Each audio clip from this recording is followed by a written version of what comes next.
Sir, Namaskar and a very warm welcome to the respected bureaucrats and the staff members in the Prime Minister office who have received my letter. Sir, as I have already mentioned in my letter that I seek an appointment to meet our Honorable Prime Minister, sir. The purpose of making this presentation through this video is to acknowledge the concerned bureaucrats and our Honorable Prime Minister, sir, regarding the agenda of my meeting. So before I acknowledge you about the agenda of my meeting, I would like to give my self-introduction. I am Saurabh Kumar, age 32 years, a young Indian independent field researcher and a scientist to be claimed from Government of India once my research and thesis are approved and implemented. By qualification, I am a graduate in engineering in the field of electronics and communication from one of the top universities in India known as Anna University, passed out in 2011. And since 2014, I am doing an independent ground field research in our schools of both private and government schools to find solution to upgrade our education systems at national level. Respected bureaucrats, it's my humble request that please watch this presentation completely, and after your observation and analysis of this video, after understanding the gravity of my concern, please share this video with our Honorable Prime Minister, sir.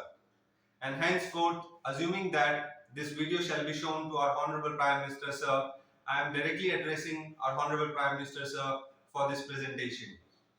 Respected and honourable prime minister sir, sir प्रणाम। मेरा नाम सौरभ कुमार है। मैं एक 32 वर्षीय भारतीय युवा हूं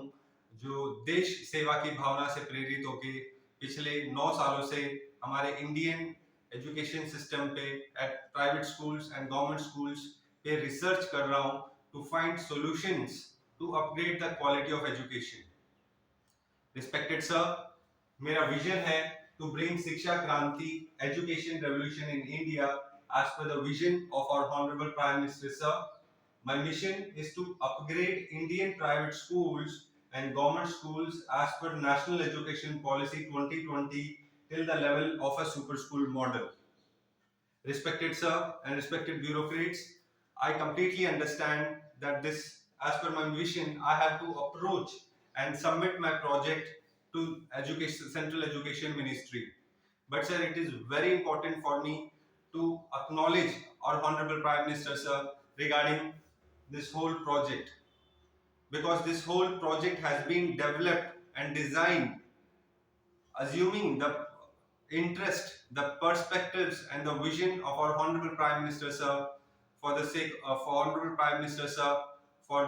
the growth of our nation through upgrading the quality of education. Respected honourable prime minister sir,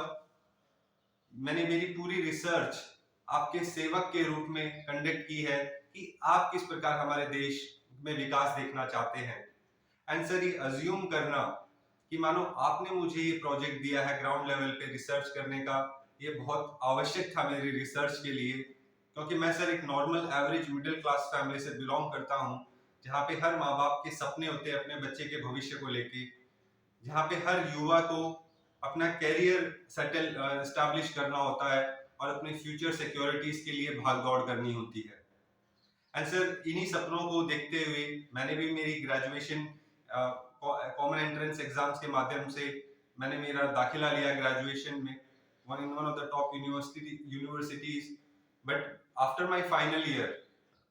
of graduation, जब मेरे फ्रेंड्स अच्छी प्लेसमेंट्स के साथ विदेश जा रहे थे, तो मेरी प्रेरणा थी कि मैं मेरी सर्विसेज मेरे देश के हित में दूं। एंड हर युवा नौजवान की तरह मैंने भी मेरा लक्ष्य बनाया कि मैं यूपीएससी एग्जाम आईएएस की तैयारी करूंगा और उसके उपरांत मेरी सर्विसेज भारत में करूंगा। तो सर, मैंने मेरे लक्ष्य मेरी आईएएस एग्जाम की तैयारी के लिए 1 साल रिगरस कोचिंग ली दिल्ली में। एंड मेरे पहले ही सब अटेम्प्ट में मैं सफल नहीं हुआ, तो उसके उपरांत मेरी प्रिपरेशन जारी रखने के लिए मैंने एक एजुकेशन ग्रुप ज्वाइन किया, Bhawani education group in Rajasthan, जिनके 2 स्कूल्स थे और एक कॉलेज था। But being a part of school management,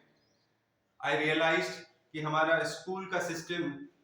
कितना कमजोर है एक बच्चे के भविष्य के निर्माण के लिए, एक बच्चे के चरित्र निर्माण के लिए और एक बच्चे के द्वारा राष्ट्र निर्माण के लिए। एंड सर, मैं इन्हीं ड्रॉबैक्स को जब देखता था तो मेरे मन में हमेशा एक कल्पना थी कि एक अगर रेप्यूटेड प्राइवेट स्कूल के हालात हैं तो पूरे देश में जितने भी प्राइवेट स्कूल्स हैं, सरकारी स्कूल्स हैं, इनमें क्या हालात होंगे और किस प्रकार से एक ये समस्या है हमारे पूरे देश के विकास के लिए। एंड सर, मानो मैं अपने आप से पूछता था कि क्यों है हमारा ऐसा एजुकेशन, क्यों हमारी क्वालिटी ऑफ एजुकेशन ऐसी है, कोई क्यों इस क्वालिटी ऑफ एजुकेशन को सुधारने के लिए आगे नहीं आता, कोई क्यों पहल नहीं करता इस पूरे सिस्टम को सुधारने के लिए। एंड सर, इसी फ्रस्ट्रेशन में मानो मेरे मन से आवाज आई कि सौरभ, तू आगे क्यों नहीं आता इस क्वालिटी ऑफ एजुकेशन को सुधारने के लिए हमारे स्कूल्स में। एंड सर, मानो तब मैंने रियलाइज किया कि कितना मुश्किल है एक युवा के लिए इस पहल के लिए आगे आना, क्योंकि इसके लिए आवश्यक था एक बलिदान की, एक माँ बाप की अपेक्षाओं की, एक युवा के करियर की, एक युवा के फ्यूचर सिक्योरिटीज की, क्योंकि इस पूरी पहल के लिए एक स्वतंत्र विचारों के साथ इंडिपेंडेंट ग्राउंड रिसर्च की आवश्यकता थी हमारे देश के स्कूलों में, to understand the psychological aspects, the perspectives of school owners, private school owners, principals, teachers, to understand the psychological perspectives of government principals, teachers, to understand the limitation and foundations to impart quality of education, and based on the observation to find the scope of development, to find the scope of opportunities की कैसे पूरी quality of education सुधारी जा सकती है national level पे post that implementation of this project. तो sir, ये मुझे ये भी पता था कि इस रिसर्च के उपरांत ना तो मुझे कोई जॉब मिलने वाली थी और ना ही मुझे कोई डिग्री मिलने वाली थी, पर देश सेवा की भावना से प्रेरित होकर मैंने ये पहल की, क्योंकि मानो मैं अपने आप को भी युवा, ऐसे एक युवा के रूप में मैं अपने आप को भी जिम्मेदार मानने लग गया था, क्योंकि काबिलियत होते हुए, टैलेंट होते हुए, कैपेबिलिटी होते हुए भी यदि मैं इस सिस्टम के सुधार के लिए कुछ नहीं कर रहा था तो कहीं ना कहीं मैं भी जिम्मेदार था। तो मानो मैंने इस चीज के लिए पहल की। 8 अगस्त 2014 को मैंने मेरे जीवन का लक्ष्य बदला और मैंने मेरे जीवन का लक्ष्य बनाया कि मुझे भारत में इस पूरे प्रोजेक्ट को नाम दिया था शिक्षा क्रांति, कि मैं मेरा उद्देश्य बनाया है कि मुझे भारत में शिक्षा क्रांति लानी है। एंड उसके उपरांत मैं अलग अलग स्कूलों में मेरी रिसर्च कैरी करता रहा, पर on 1st of January, in the month of January 2016 एक स्कूल के प्रिंसिपल ने कहा कि सर, आपका उद्देश्य बहुत महान है, आपका लक्ष्य बहुत बड़ा है, बट कौन समझेगा आपको नेशनल लेवल पे इस एजुकेशन, इस आपके रिसर्च को कौन सहायता करेगा आपकी to help to implement the research that you are doing. And sir, उस वक्त मानो मेरे पास उसका उत्तर नहीं था और ये उनका एक प्रश्न मानो मेरे मनोबल के लिए, सेल्फ, इस पूरी रिसर्च के लिए एक सेल्फ डाउट बन गया था। तो सर, जिस प्रकार आपने हमारे देश में 2014 के इलेक्शंस के बाद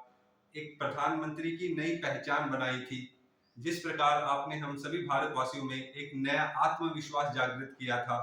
तो मानो somewhere I found you as my hero.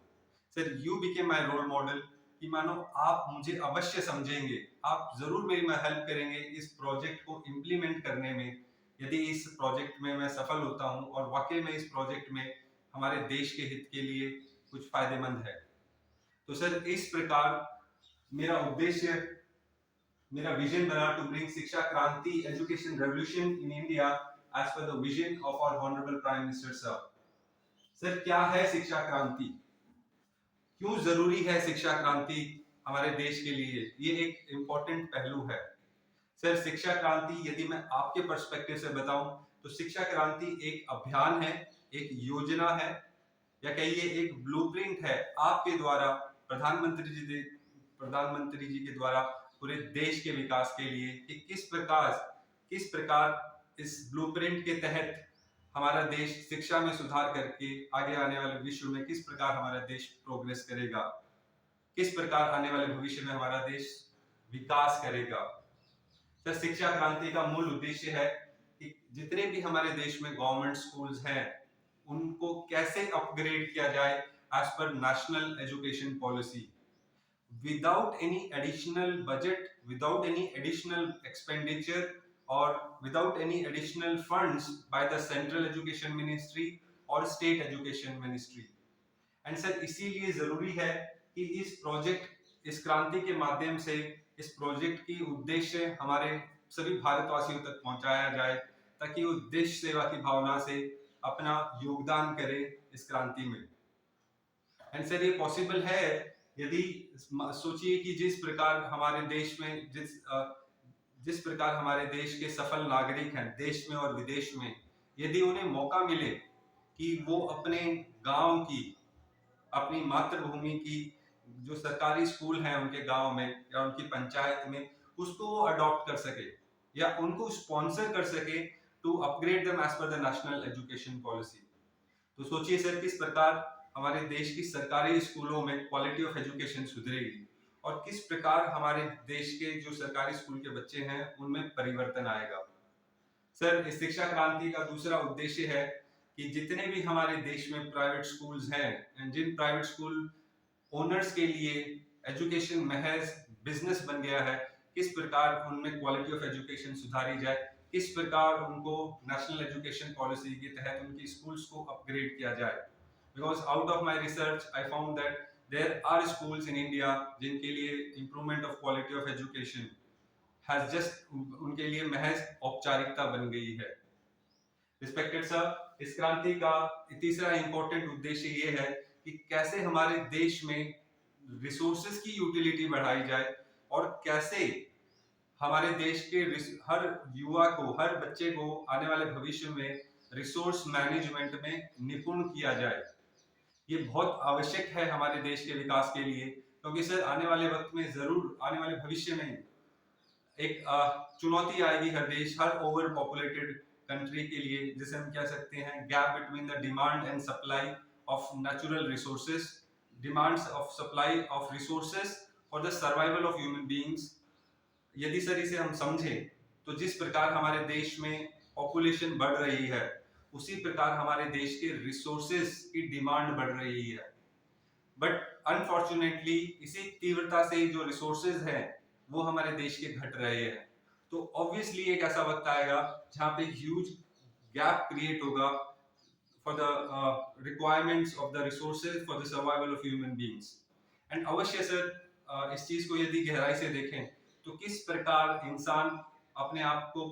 भावनात्मक रूप से व्यवहारिक समाज के रूप में, समाज के व्यवहारिक रूप में बदलाव कर सकता है, कितना अपने आप को अडाप्ट कर सकता है, ये आपने, हमने, पूरे देश में और पूरे विश्व ने देखा है during the time of pandemic, corona pandemic. तो सर इस क्रांति का उद्देश्य है कि किस प्रकार हमारे रिसोर्सेज की यूटिलिटी बढ़ाई जाए। एंड सर ये पॉसिबल है यदि स्कूल कॉम्प्लेक्स के माध्यम से किसी भी टेरिटरी को या किसी भी डिस्ट्रिक्ट को हम देखें, जितने नंबर ऑफ प्राइवेट स्कूल्स हैं और उसी क्षेत्र में जितने नंबर ऑफ गवर्नमेंट स्कूल्स हैं, यदि एक ऐसा सिस्टम क्रिएट किया जाए कि जो प्राइवेट स्कूल्स के बच्चे हैं जिनके रिसोर्सेज बढ़ती उम्र के कारण, जिन रिसोर्सेज उनके काम के नहीं हैं, उनको इन बच्चों तक, सरकारी स्कूल के बच्चों तक पहुंचाया जाए। फॉर एग्जांपल यदि हम बात करते हैं कपड़ों की, हम बात करते हैं बुक्स की, हम बात करते हैं नोटबुक्स की, हम बात करते हैं वो सारे रिसोर्सेज जो एक बच्चा यूज करता है अपनी क्लासेस में और अपनी और बढ़ती उम्र के साथ उन्हें छोड़ देता है, या वो टॉयज हो गए या और एनी वस्तुएं हो गई, वो रिसोर्सेज क्यों ना एक गवर्नमेंट स्कूल के बच्चे तक पहुंचाए, रिसोर्सेज को शेयर किया जाए। तो सोचिए सर किस प्रकार हमारे रिसोर्सेज की यूटिलिटी बढ़ेगी और किस प्रकार एक सरकारी स्कूल के बच्चे के माँ बाप को सहायता मिलेगी उनके बच्चे की परवरिश में। रिस्पेक्टेड सर, इन सभी उद्देश्य को देखते हुए मेरा मिशन है to upgrade Indian private schools and government schools as per the national education policy 2020 till the level of a super school model. Sir I completely understand ये डिटेल्ड प्रोजेक्ट रिपोर्ट है, ये डीपीआर है जो मुझे government central education ministry में submit करनी है, but इसको मैं संक्षिप्त में आपको समझाऊं तो सर मेरा मिशन का उद्देश्य है कि नेशनल एजुकेशन पॉलिसी जो एक चैलेंज के रूप में है हर प्राइवेट स्कूल्स के लिए, हर गवर्नमेंट स्कूल्स के लिए उसे क्या कि उसके नेशनल एजुकेशन पॉलिसी के तहत किस प्रकार स्कूलों को अपनी हर स्कूल को अपग्रेड करना है। तो सर मेरा उद्देश्य है टू एस्टैब्लिश, क्यों ना एक ऐसा मॉडल क्रिएट किया जाए, आइडियल मॉडल ऑफ स्कूल, जिसे मैंने नाम दिया है सुपर स्कूल मॉडल, जो नेशनल एजुकेशन पॉलिसी को इम्प्लीमेंट करके उपरांत एक ऐसा मॉडल क्रिएट हो जो सभी प्राइवेट स्कूल्स के लिए एक उदाहरण बने, रेफरेंस पॉइंट बने, ताकि उसके मार्गदर्शन पे चल के हर प्राइवेट स्कूल्स अपने आप को अपग्रेड कर सके as per national education policy in the most feasible and efficient manner at the minimum cost for the every private school. And once this research and development के द्वारा once this product is model is being developed, उसके उपरांत एक ऐसा channel create किया जाए, एक system create हो जिसके तहत हर प्राइवेट स्कूल्स तक ये सुविधाएं या कह लीजिए सॉल्यूशंस पहुंचाए जाए, जिसके माध्यम से हर प्राइवेट स्कूल्स को अपग्रेड किया जा सके as per national education policy. Respected sir, इस मिशन के अनुसार मेरा आपसे, आपके माध्यम से आपसे प्रार्थना है, इवन सेंट्रल एजुकेशन मिनिस्ट्री से मेरी केवल इतनी सी मांग है कि मुझे as per national education policy मुझे स्कूल कॉम्प्लेक्स एस्टैब्लिश करने की अनुमति मिले, जिसके तहत मुझे 5 प्राइवेट स्कूल्स और 2 गवर्नमेंट स्कूल्स मिले, ताकि मैं रियल टाइम बेसिस पे out of my research real time basis पे एक पायलट प्रोजेक्ट रन कर के दिखा सकूं कि एक साल में किस प्रकार हमारे स्कूल्स को अपग्रेड किया जा सकता है as per national education policy, किस प्रकार without any additional budget by the state education ministry और सेंट्रल एजुकेशन मिनिस्ट्री, किस प्रकार सरकारी स्कूलों में क्वालिटी ऑफ एजुकेशन को सुधारा जा सकता है। Respected and honourable prime minister sir and respected bureaucrats, I completely understand the value of your precious time, and इसके साथ मैं अपने विचारों को विराम देता हूं, और प्रधानमंत्री जी केवल आपसे एक ही अनुरोध है कि प्लीज इस प्रोजेक्ट के उद्देश्य को समझा जाए और मुझे आपसे मिलने का मौका मिले, ताकि इस प्रोजेक्ट के जो कॉन्फिडेंशियल एस्पेक्ट्स हैं वो मैं आपको बता सकूं, और आपके निर्देश में और आपके मार्गदर्शन में किस प्रकार ये शिक्षा क्रांति हमारे देश को विकास की नई दिशा दे सकती है, वो मैं आपको बता सकूं। रिस्पेक्टेड ब्यूरोक्रेट्स, मेरे आपसे एक ही अनुरोध है कि प्लीज ये वीडियो ये प्रेजेंटेशन, ये वीडियो हमारे प्रधानमंत्री जी तक पहुंचाएं, ताकि वो मुझे इस वीडियो को देख के उनसे मिलने की अनुमति मिले। Sir, thank you so much for your valuable time, and I only request you from bottom of my heart कि मैंने इस प्रोजेक्ट के लिए, इस रिसर्च के लिए I have sacrificed everything in my life. इस प्रोजेक्ट के सर, मेरे जीवन में इस प्रोजेक्ट के अलावा कोई उद्देश्य नहीं है मेरे जीवन का, और किस प्रकार ये प्रोजेक्ट हमारे देश के विकास में मदद कर सकता है वो केवल मैं आज के दिन केवल मैं समझ पा रहा हूँ। बट मेरा अनुरोध आपसे है कि प्लीज इस प्रोजेक्ट को समझा जाए और हमारे देश के हित के लिए इम्प्लीमेंट किया जाए। Sir, thank you so much for your valuable time. जय हिंद, जय भारत।